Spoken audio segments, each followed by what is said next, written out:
le climat tropical sèche, dans la zone sud-est de la République démocratique du Congo, les forêts claires du Miombo. Une succession de forêts qui s'étend en perte de vue, qui doit son existence grâce à un projet de gestion communautaire de forêts claires. Le projet Miombo. Et cela sous une mainmise d'un partenariat efficace, issu d'une structure spécialisée expérimentée dans le domaine du développement durable. Le Bureau diocésain de développement durable de l'archidiocèse de Lubumbashi, PDD Caritas en sigle, une structure technique de l'archidiocèse de Lubumbashi dans la province du Haut-Katanga. Une mission, on est envoyé pour que on puisse accompagner les communautés à avoir un peu plus d'espérance, à pouvoir se prendre en charge. Bon, généralement, le BDD vise principalement les questions de développement durable des communautés locales, mais dans une approche d'autopromotion.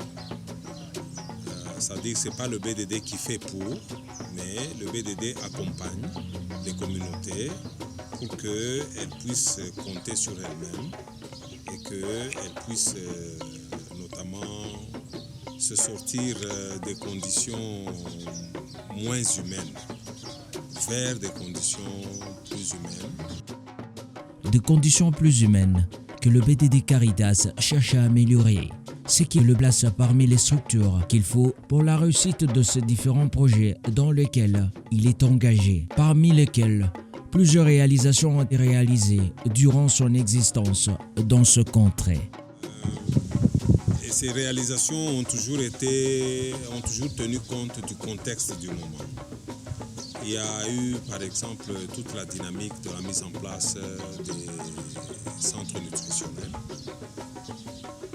Il y a eu les foyers sociaux pour accompagner le travail de la femme.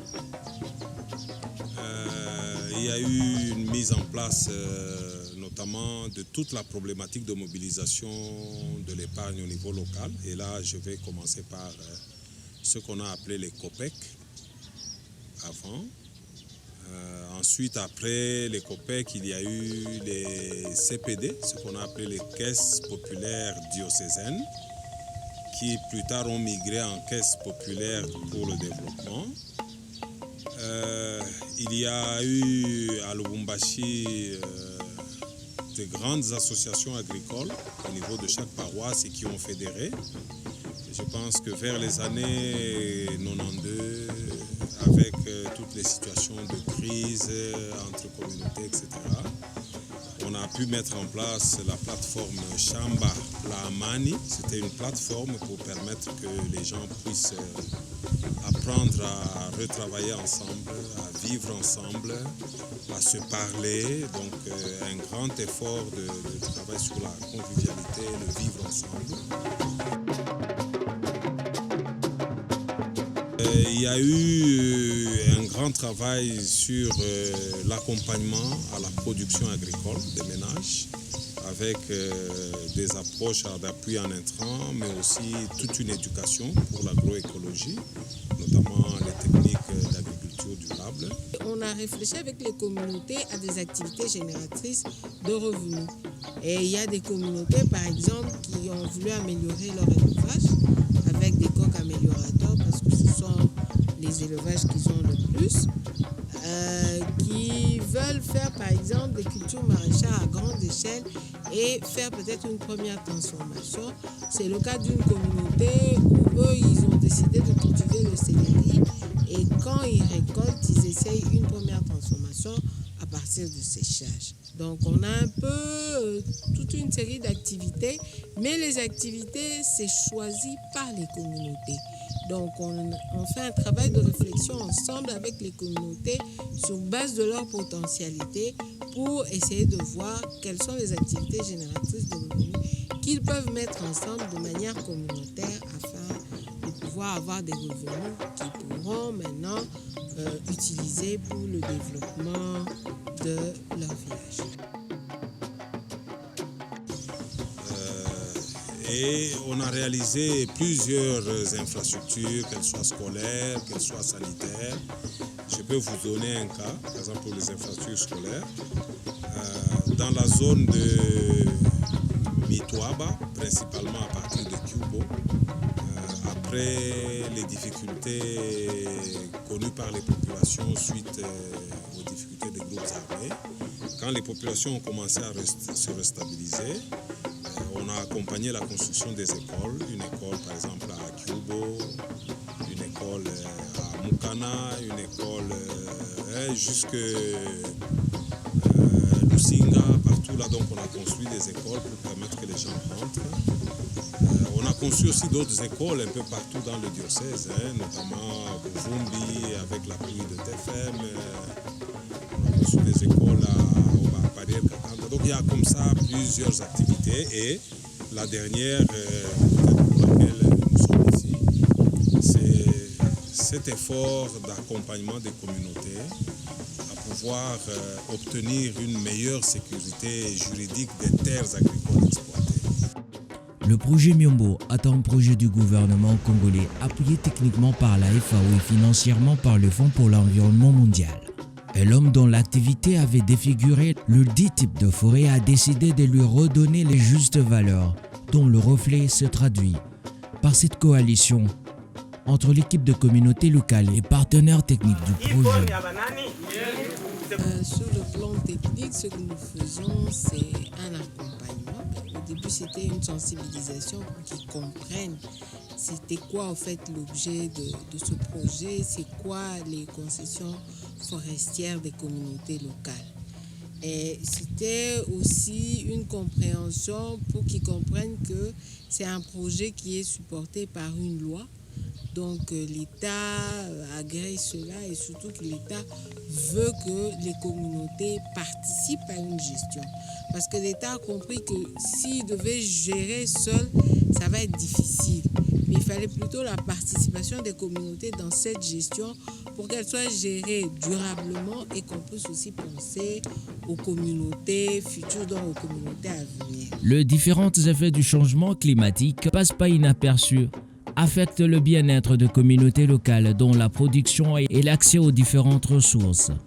On a pensé qu'il est souhaitable qu'on puisse gérer de manière rationnelle la ressource bois, la ressource forêt, dans l'intérêt non seulement du pays, mais aussi dans l'intérêt de l'ensemble du monde, parce qu'il ne faut pas oublier que la RDC est quand même le deuxième grand massif forestier du monde et il fournit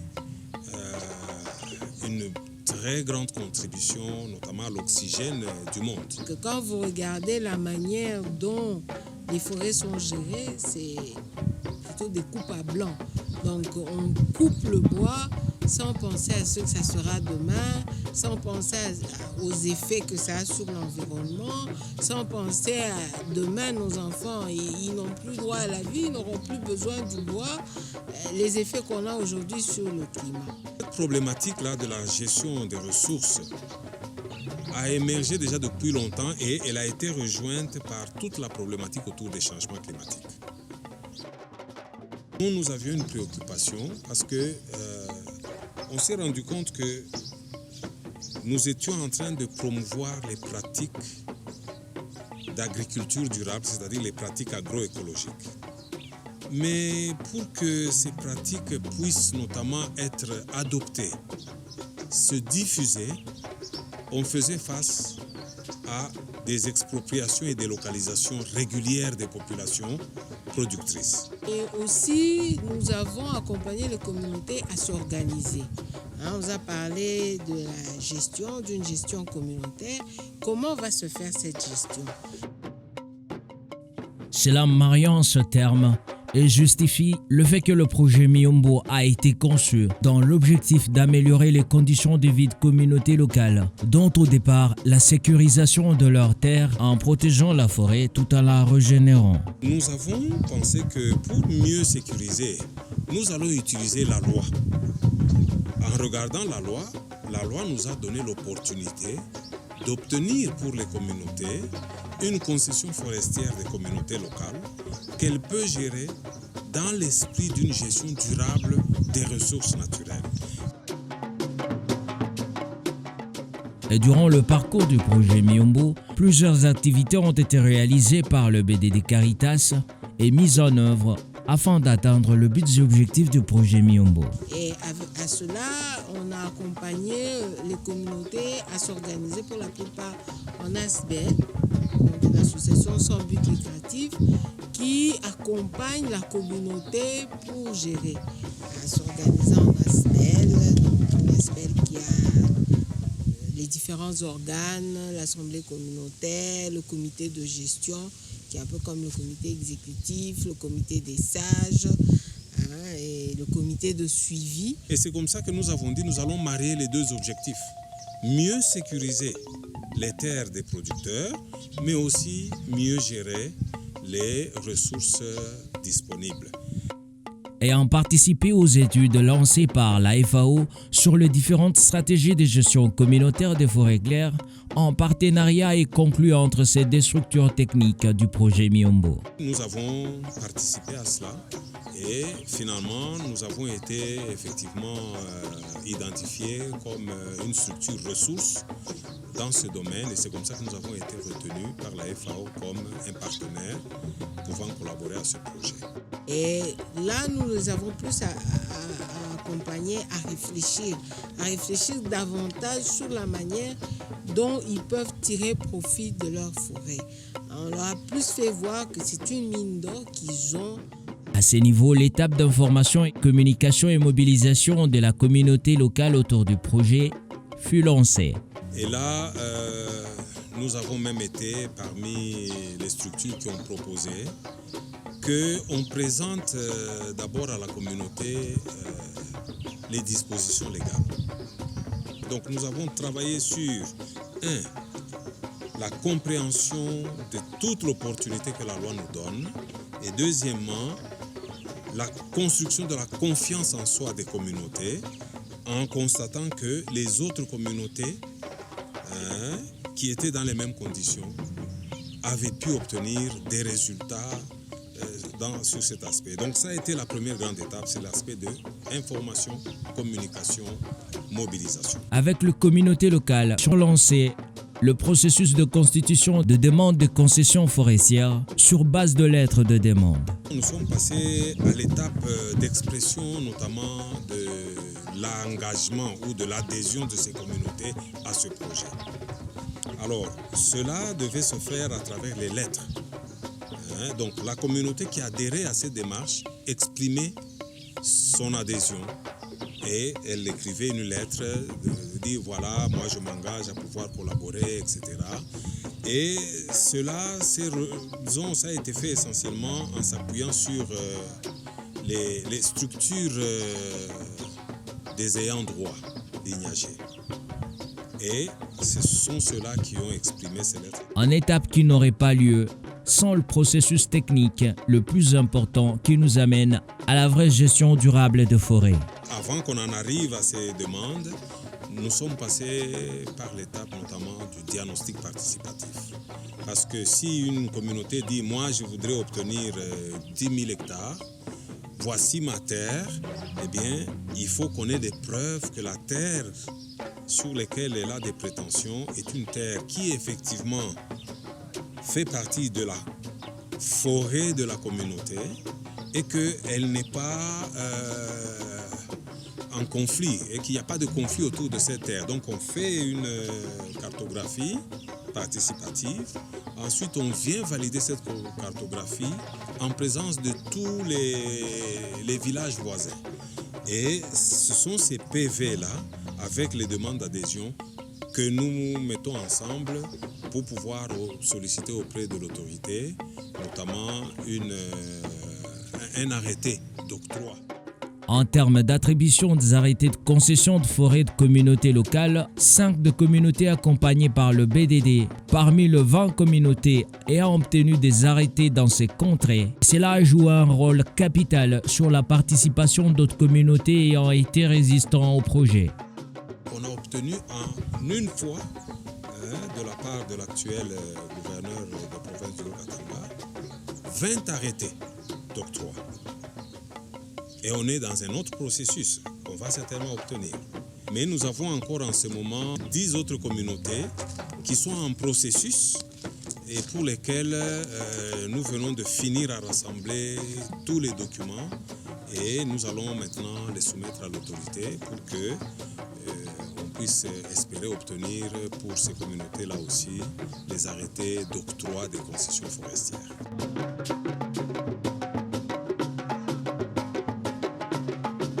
Mais on ne peut pas faire non plus cela si on n'a pas fait le diagnostic.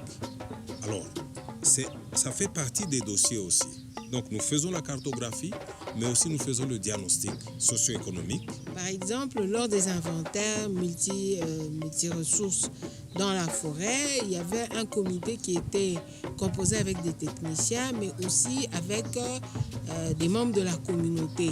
Les membres de la communauté qui connaissent dans les langues vernaculaires les différentes plantes. Et ce sont eux qui montraient, voilà ici, cette plante ici, elle soigne ceci, cette plante ici, elle sert à ça, cette plante ici sert à ceci.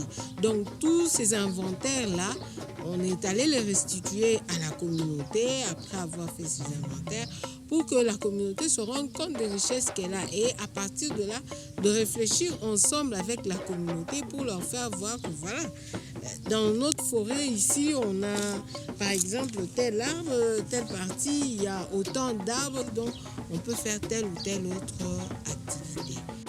Et après, nous élaborons le plan simple de gestion. Ça a aussi accompagné à mettre en place des règles de gestion. Par exemple, pour la coupe du bois, il faut couper les arbres à partir d'une certaine hauteur. On ne coupe pas les arbres en dessous de 1 mètre.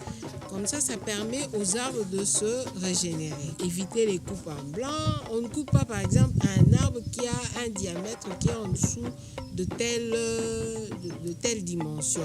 Et après le plan simple de gestion qui est approuvé, on met en place notamment tous les organes qui doivent conduire tous ces processus et qui doivent gérer plus tard. Et on fait aussi un plan, notamment opérationnel pour bien gérer la concession. Et tous ces documents-là, eh bien, sont des documents que l'on fait notamment valider par les autorités coutumières locales. Donc, un peu tous ces aspects-là, par exemple, qu'est-ce qu'on fait pour éviter les feux de brousse qui détruisent la forêt. On va accompagner les communautés à mettre ensemble en place ces règles de gestion qui vont permettre de pouvoir gérer la forêt de manière durable et en pensant aux générations futures. N'étant pas que planifiées, toutes ces étapes furent mises en œuvre dans le simple objectif d'atteindre la réussite du projet. Nous avions commencé par une communication, mobilisation de 25 communautés.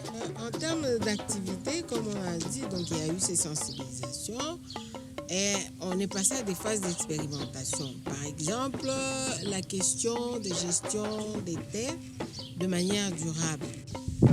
Notamment en faisant le diagnostic participatif, en procédant à tout ce qui est études socio-économiques, inventaire, élaboration des plans simples de gestion, mise en place des organes, formation des organes, élaboration notamment du plan, etc. Nous avons fait tout cela. Il y a eu, par exemple, des activités comme l'apiculture.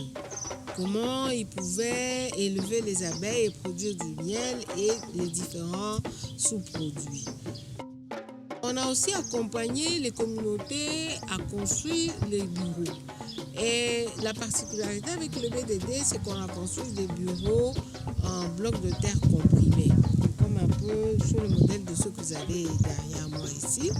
Et ce sont des constructions qui ne détruisent pas l'environnement parce qu'on ne coupe pas le bois pour produire la brique, mais c'est une technologie où on produit la brique stabilisée et donc on produit ces briques sans détruire les arbres. Et on a voulu vulgariser cette technologie pour que les communautés, en commençant à construire leur maison, ne cherchent plus à construire durablement avec des briques cuites qui demandent de couper les arbres. Plusieurs tâches accomplies, mais sans manque de difficultés au cours de tout ce parcours du projet, dont la plus grande des difficultés fut la différence entre les forêts de communautés locales et les concessions de forêts de communautés locales.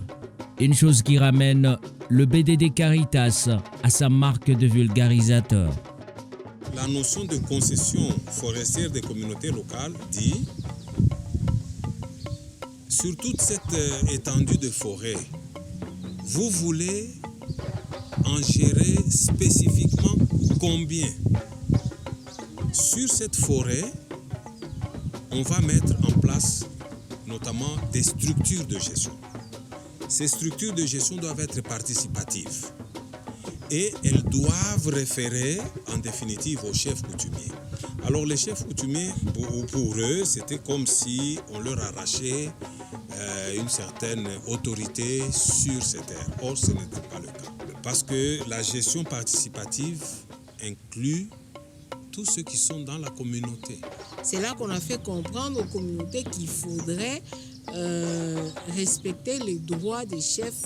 Ça veut dire que quand la communauté aurait à faire des bénéfices, il doit y avoir quelque chose qui est réservé pour le chef, pour pouvoir sauvegarder son autorité. La deuxième difficulté, je crois qu'on a eu, a résidé dans le fait que on ne sait pas la compréhension entre les différentes parties prenantes qui ont certainement influé sur la promptitude ou la célérité dans la libération des arrêtés. Pour certains, ils commençaient à dire que c'était faux, c'était pas un vrai projet. Ils ne voyaient pas clair dans le projet.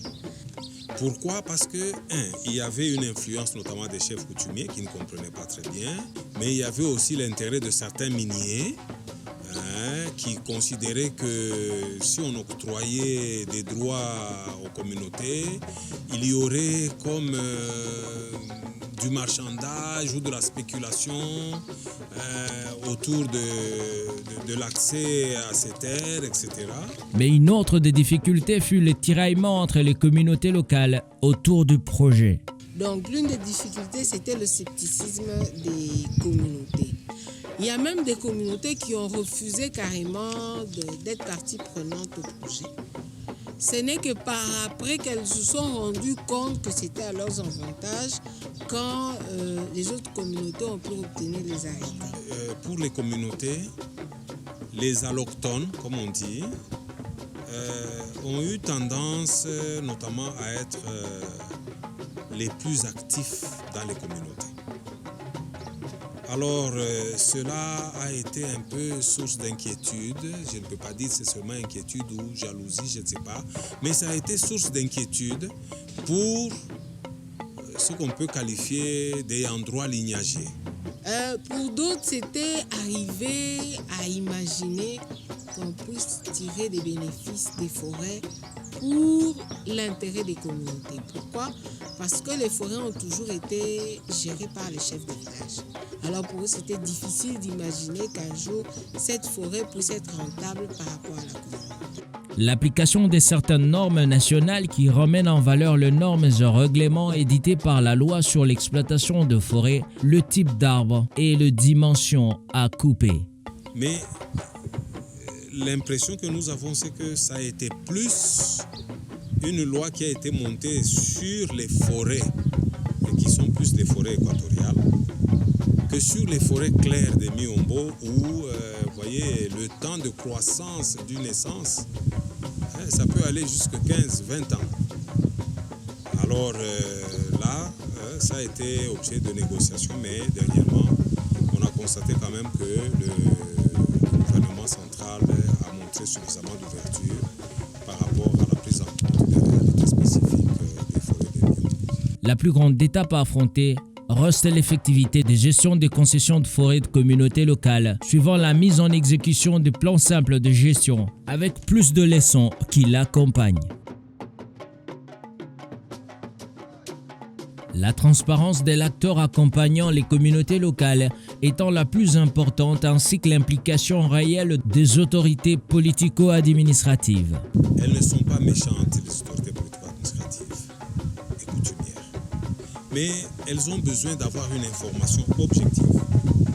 Et elles ont besoin d'avoir les tenants et aboutissants de ce programme. Il y a certains chefs qui ont participé du début, de la planification, dans les visites des champs d'expérience, etc. On a constaté qu'il n'y avait pas de résistance de ces chefs-là, contrairement aux autres chefs qui n'étaient pas suffisamment impliqués dans tout le processus. La bonne clarification des intérêts et inquiétudes de chacun, dont celle des ayants droit lignagés, face au dynamisme des allochtones, est très importante dans le déroulement du projet. Ça, on ne peut pas le supprimer, mais une intelligence composition des comités de gestion et la mise en place des critères et des règlements rigoureux, transparents, je crois, aide à effacer les différentes inquiétudes. Et pour une assurance d'un avenir meilleur des communautés locales, dans son présent que dans son futur, grâce à la foresterie communautaire, pour le projet Miyombo, ces réponses sont toujours là. Je pense, le gouvernement lui-même a dit qu'il veut mettre sous gestion communautaire de 2 500 000 hectares de forêt. C'est-à-dire que le gouvernement nous donne une opportunité. Alors, il y a aujourd'hui, par exemple, beaucoup de communautés dans le Lualaba, dans le Tanganyika et partout, qui peuvent se saisir de cette opportunité pour que ce projet puisse effectivement être dupliqué dans les autres provinces et dans les autres